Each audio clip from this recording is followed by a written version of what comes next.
가칭 개혁보수신당 오늘 창당 발기인 대회를 열었습니다. 오는 20일까지 8개 시도당을 창당하겠다 이런 계획도 밝혔고요. 자, 개혁보수신당의 대변인 맡고 있죠. 장제원 의원을 연결합니다. 장 의원 나와 계시죠? 예, 안녕하세요. 장제원입니다. 네. 오늘 창당 발기인 대회 어디서 하셨어요? 오늘 국회의원회관 대강당에서 했습니다. 몇 명쯤 모였습니까? 오늘 발기인만 1,000명이 넘었고요. 1,000명. 오신 분들은 뭐 밖에 다 서 계시고 해서 저희 추산으로 1,500명이 넘게 민집한 걸로 제가 알고 이제 보여졌습니다. 새로 발기인에 참여하신 분들 가운데 좀 눈여겨볼 만한 분들도 몇 분 계시더라고요. 예, 물론 그런데 저희들은 뭐 정말 명망가도 많이 모셨지만 예. 일반 우리 국민 중에 여러 직능을 대표하고 계신 분들을 많이 모셨어요. 예. 이를테면 예. 최순실 국정농단 시국선언을 했던 대학생, 네. 또 스포츠 영재센터, 뭐 그것 당시로 때문에 이게 많이 또 망가진 센터 아니겠습니까? 예, 예. 전 이사장도 오셨고요. 예. 또 외교안보 수석을 지냈던 분들 계시고, 일반 또 경비원 계시고, 또 청소하시는 분들, 이런 분들을 오늘 단상위에까지 올려가지고 개혁보수신당의 발기에 참여하게 된 소감도 들었는데, 예. 그런 부분이 가장 훈훈하고 따뜻한 모습이고 저희 네. 당이 앞으로 가야 될 방향을 제시한 것이 아닌가 싶습니다. 당명은 어떻게 됩니까? 뭐 당명하고 로고 심사위원 심사위원회도 발족했다고 그랬는데. 예, 저도 심사위원인데요. 예. 일단 오늘은 개혁보수신당이라는 우리의 갈 지향점, 보수를 개혁하는 이런 이름으로 가칭으로 등록을 했고요. 예. 일요일이죠. 1월 8일까지 저희들이 당명을 확정을 해서 예. 다음 주 초에는 저희 새로운 당명을 공개할 수 있을 것 같습니다. 지금 거론되는 뭐 당명 혹시 없습니까? 글쎄 그거는 철저하게 보완입니다. 그래요. 저희들이 참 좋은 당명을 저희도 이미지에 맞고 저희가 지향하는 방향에 따른 어떤 당명을 결정해서 선보이겠습니다. 가칭이긴 하지만 개혁보수신당이 이게 줄여서 부르기가 참 좀 껄끄러운 그런 표현이 나와서 예. 그런 거 애초에 고민 안 하셨어요? 아니요. 원래 가칭은 저희들의 정체성 앞으로 가야 할 방향을 직접적으로 국민들에게 소구하는 것이 맞다고 생각이 들어서 예. 어떤 뭐 줄여서 하는 말 같은 건 신경 쓰지 않고 그래도 개혁보수신당을 그대로 쓰라는 의견. 저희들이 공모를 한 2,000개 정도가 들어왔거든요. 예. 2,000개 중에서는 예. 개혁보수신당이 좋다는 말씀도 굉장히 많았습니다. 그러면 이게 그냥 정식 당면으로 갈 가능성도 있는 거예요? 아니요. 그건 없습니다. 그건 없고요. 예. 보수와 어떤 혁신, 어떤 개혁 이런 의미를 담은 당명을 지금 고민 중에 있습니다. 네. 자, 문제는 이제 정식 창당 때까지 몇 명의 의원이 함께 하느냐 이거 아니겠습니까? 네. 김재경 의원 저희가 탈당 지음에서 인터뷰한 적이 있는데 창당할 때쯤에는 한 50여 명 함께 할 거다 이런 얘기 했거든요. 근데 창당 전에 네. 일단은 저희들이 함께 하기로 네. 했지만 지역구 사정이라든지 연말 연초다 보니까 당원들을 다 만나서 설득을 하고 양해를 구하는 작업이 늦어져서 1월 달에 참여하겠다는 분들이 경기, 인천, 경북, 경남 뭐 이런 쪽에서 상당수가 있고요. 예. 그다음에 새누리당에서 자신들과 함께하지 못하겠다는 비례대표가 있으면 예. 출당해 주는 것이 정치적 도리라고 생각하는데 아직까지 그런 결정 안 하지만 예. 만약에 출당을 한다 그러면 4분에서 5분 정도가 지금 저희 당에 오시겠다고 얘기하시니까 예. 창당 전에 원내 3당으로 갈 가능성은 높다. 예. 그다음에 어저께 오늘 계속적으로 새누리당 자체에서 임문진 비대위원장과 서청원 전 대표 간의 그런 진박과 범박 간의 이런 참 이전 투구를 보면 예. 많은 초재선 의원들이 실망을 하고 이 당에서는 정말 정치하기 힘들겠다는 분들이 많거든요. 예. 예. 그렇게 보면 창당 이후에는 기대 이상의 의원님들이 이쪽으로 올 가능성이 높다 저는 이렇게 생각하고 있습니다. 원내 3당을 창당 이전에 달성한다는 거는 국민의당 의석보다는 늘어난다? 그렇다고 저는 보여집니다. 조심스럽지만. 그 후에는 이제 새누리당보다 의석이 많은 당이 될 수 있다? 예, 전 조심스럽지만 새누리당 상황을 보게 되면 정말 우리 중도 개혁 좀 온건한 우리 의원님들이 많이 지금 마음이 안타깝게 생각하고 또 이 당에서는 하치하지 못하겠다는 생각을 많이 하고 있는 걸로 제가 알고 있습니다. 네. 조금 아까도 언급한 그 서청원 의원과 임명진 비대위원장 사이에 뭐 밀약설도 있다가 지금 또 이전 투구 양상 서로 그 맹비난하고 있지 않습니까? 글쎄 이제 제가 어저께 그 기사를 접하고 예. 느낀 게 우리 국민들이 언제까지 저런 구태 정치를 봐야 되고 예. 실제로 소설에서 나오는 그런 음습한 그런 미략들 이런 것들이 아직까지도 정말 보여지고 있나 예. 정말 안타깝고 참 정말 우리 국민들 뵙기가 참 민망할 정도인데 예. 어쨌든 이런 것들이 사실은 그 국정농단 사태에서 보여지듯이 이게 편법이고 그렇지 않습니까? 그것을 새누리당이 그대로 답사하고 있다. 예. 예. 그래서 이런 것들을 국민한테 보여주는 새누리당에서 과연 어떤 희망을 찾을까? 저는 안타깝고 사실은 뭐 새누리당이 분당하는 입장이지만 새누리당이 이렇게 가서는 안 된다는 생각을 좀 하게 됩니다. 그 임명진 비대위원장이 국회의장 약속했다는 것을 사실로 믿으시는 거예요? 근데 이 정황적으로 봤을 때 그 나오는 얘기를 보게 되면 서로 간의 이해관계가 좀 있잖아요. 예. 이를테면 서청원 전 대표께서는 이번 20대 국회를 통해서 명예롭게 아름답게 뭔가 국회의장이라는 타이틀을 하고 정계를 은퇴하고 싶은 마음이 있었을 것이고 예.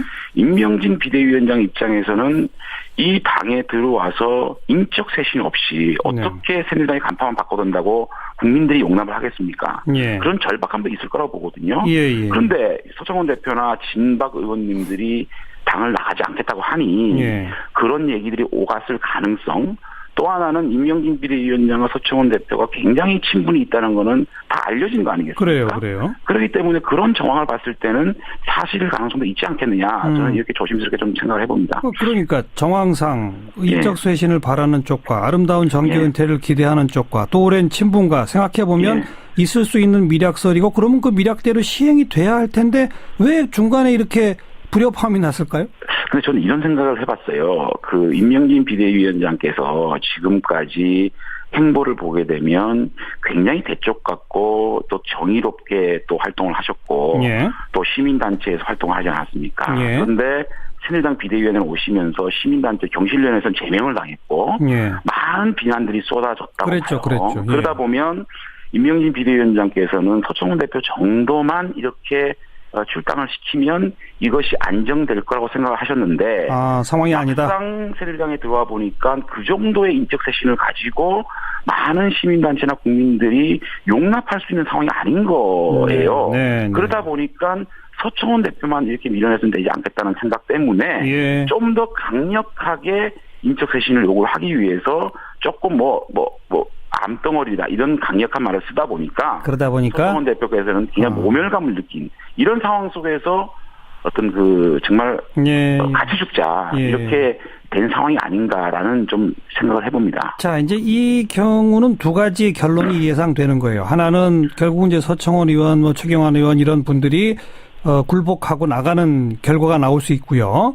반대로 임명진 비대위원장이 이런 정도면 못하겠다 하고 그냥 뛰쳐나가 버리는 경우가 있을 수 있는데 개혁보수 신당 입장에서는 임명진 비대위원장이 못하겠다 하고 나가는 걸 더 바라시는 거 아닙니까? 아니요. 저는 그 질문에 먼저 답변을 드리면 저는 사실은 분당을 했지만 임명진 비대위원장께서 오셔가지고 정말 선명하게 최순실 국정농단을 방조를 했거나 또 박근혜 정부를 이렇게 만든 핵심 역할을 했던 분들이나 또 새누리당의 어떤 분당의 분열에 앞장섰던 분들 이런 분들을 출당을 시키고 또 새누리당의 모든 물적 자산들을 국고에 헌납하고 우리 주머니 털어서 다시 재창당한다는 그런 말씀을 해주시고 그렇게 만든다면 지금 신당 세력들과 이 보수, 범보수, 개혁적 보수를 지향하는 많은 분들이 함께 큰 무대에서 만날 수도 있지 않느냐라는 기대를 한 것도 사실이거든요. 그러니까 새누리당이 망해야 우리가 산다는 개념이 아니고 알겠습니다. 함께 잘 될 수 있는 길을 갈 수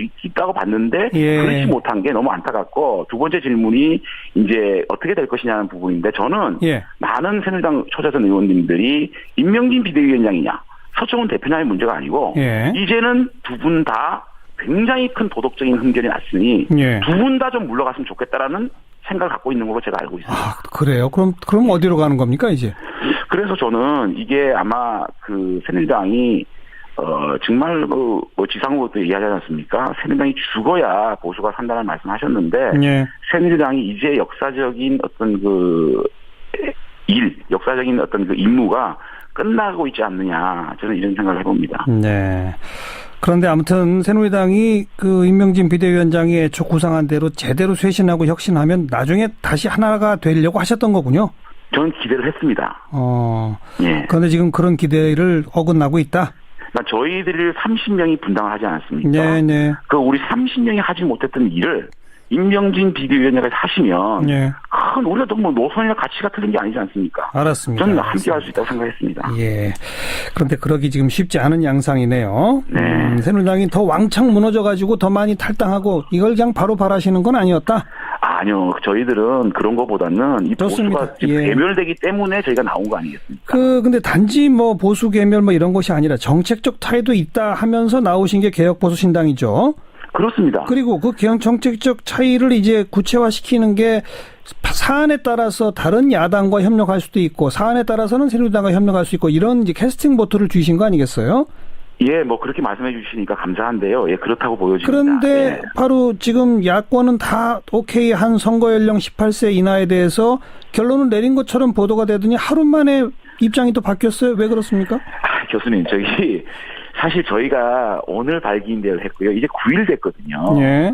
그런데 당헌 당규도 없는 상황에서 당론을 만들어가는 자체가 굉장히 어렵고요. 예. 사실은 뭐 당론이라고 하지만 그게 당론이 아닌 거예요. 저희들은 당헌 당규가 없기 때문에. 그렇기 예. 때문에 최고 의결기구도 없고. 예. 그렇기 때문에 저희들은 거의 화백제도 중심의 모든 어떤 아젠다를 토론하고 그 토론에서 의견을 좁혀가는 과정이 필요한 거거든요. 아직 결론이 안 났습니까? 그렇죠. 근데 그럼에도 불구하고 저희가 이제 정강 정책을 만들어내고 예. 또 정강 정책에 따라서 주요 개혁까지 13개를 논의하는 과정이 있거든요. 과정이다. 우리 국민들에게 조금만 더 시간을 주시면 알겠어요. 저희들이 개혁 과제에 대해서 조금 더 우리가 서민들이 저희들을 믿고 의지할 수 있는 그런 따뜻한 정당을 만들어 보겠습니다. 장제원 의원은 개인적으로는 18세 하향 조정에 찬성하세요?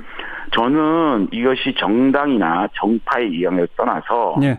우리 국민들의 참정권을 넓게 보호해야 되는 차원에서는 예. 이제 물론 논란은 있습니다. 고등학생 교실에 정치적인 어떤 그런 것들이 토론되는 게 좋으냐 하는 논란이 있지만 예. 18세 정도의 학생이라면 충분히 참정권을 행사를 해도 될 수 있는 나이기 때문에 전 하향 동의합니다. 그 나머지 뭐 정책적 쟁점인 공수처 신설, 뭐 정경련 해체 이런 거는 뭐 여쭤봐도 지금 논의 중이다 이런 답이 나오겠네요. 아닙니다. 그것도 저희들은 검찰 개혁이다 또 재벌 개혁한 차원에서 논의를 해야 되고 그 방법론에 있어서 또 시기적으로 어떻게 하느냐는 부분에 있어서는 논의를 해야 되겠지만 네. 저희들이 정책위에서 30분의 의원들에게 13개 과제에 대해서 설문을 돌렸거든요. 그런데 결과를 보게 되면 우리 의원들이 놀랍을 정도로 개혁적인 성향을 가진 의원들이 많기 때문에 이런 부분들도 중요 과제로 저희가 논의를 하겠습니다. 네. 자, 반기문 전 총장과는 계속 접촉하고 계세요? 그렇습니다. 다양한 루트를 통해서 오신답니까? 안 오신답니까? 글쎄요. 근데 어쨌든 그 반기문 총장께서 가지고 있는 노선이나 가치를 보면 중도 뭐 극자나 극우가 아니지 않습니까? 중도 개혁 노선이고 지금 타당을 보게 되면 민주당은 문재인 당이고 뭐 국민의당은 안철수 당이라고 뭐 얘기 안 할 수 없지 않습니까? 그렇다면 어떻게 보면 또 박근혜 정부의 시즌 2를 만드는 새누리당이 가지 않으실 거고 이런 저희들이 공정한 링을 만든다면 반기문 총장님께서 오시지 않겠느냐 예측을 해보고 또 기대를 합니다. 국민의당과는 연대가 가능하다 맞습니까? 저는 뭐 충분히 국민의당과의 조금의 차이는 서로의 논의를 통해서 좁혀갈 수 있다고 생각하고 함께 어떤 그 개혁적 어떤 마인드를 가진 의원님들과 함께 할 수 있다고 봅니다. 다만 안보 분야에서는 조금 노선이 다른 의원들이 계시지 않습니까? 국민의당에서. 그런 부분에 대한 입장을 조금 좁혀준다면 국민의당과 함께 못할 이유는 전혀 없다고 생각합니다. 근데 국민의당 안에도 개혁보수신당과 함께 할 수 있다라고 생각하는 좀 호남 쪽 의원들하고 그렇지 않은 의원들하고 딱 갈리는 것 같더라고요. 예, 그렇습니다. 그래서 사실은 이제 그 안정적 어떤 그 정부, 안정적 정권을 바라는 많은 분들이 국민의당과 저희 개혁보수신당과 함께 연대를 하는 것이 어떠냐는 요구도 있거든요. 그렇기 때문에 그런 부분들을 좀 조율을 해서 큰 물에서 만났으면 좋겠다는 입장입니다. 네. 뭐 바쁘십니다. 창당 작업해야 되고 이렇게 또 각종 세력과 연대 논의도 해야 되고 하지만 국민들한테는 좀 정책 과제에 대해서 입장을 빨리빨리 결정 지으셔서 필요한 법이 1월, 2월 국회 안에 좀 통과될 수 있도록 서둘러 주시길 부탁을 드릴게요. 예, 원내교섭단체로서 우리가 민생정당 또 정책정당을 표방하고 있습니다. 좋은 정책 만들어서 인생에 도움될 수 있는 정당으로 거듭나겠습니다. 네, 부탁합니다. 고맙습니다. 감사합니다. 고맙습니다. 개혁보수신당의 장제원 대변인이었습니다. 2부에